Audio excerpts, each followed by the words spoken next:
Yes, we are back at it again. Today we are going to pray because do you know what God has done for you? From Monday to Friday, He has protected you. Do you know how many whistles the angels of God have blown on your behalf?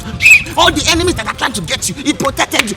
That is why we have to give Him praise. Choir members, oh yeah, lead us in praise and worship. Let's go.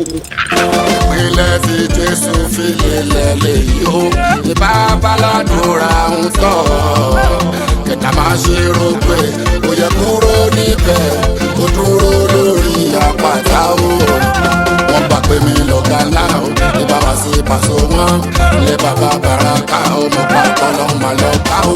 Ọ̀gá sọ́mi létí kí n tún kẹlẹ́fẹ́ jáde. Ọlọ́run ò jẹ́ o. Tètè pé bẹ́gà fọ́ọ̀lù yà kàtà. Ọlọ́run ò jẹ́ o.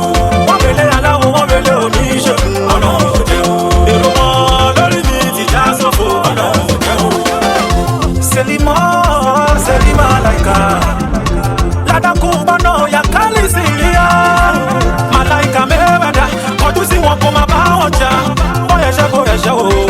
Wọ́n ló mọ̀ kó lù mọ́ o. Lékeleke bá mi léke o.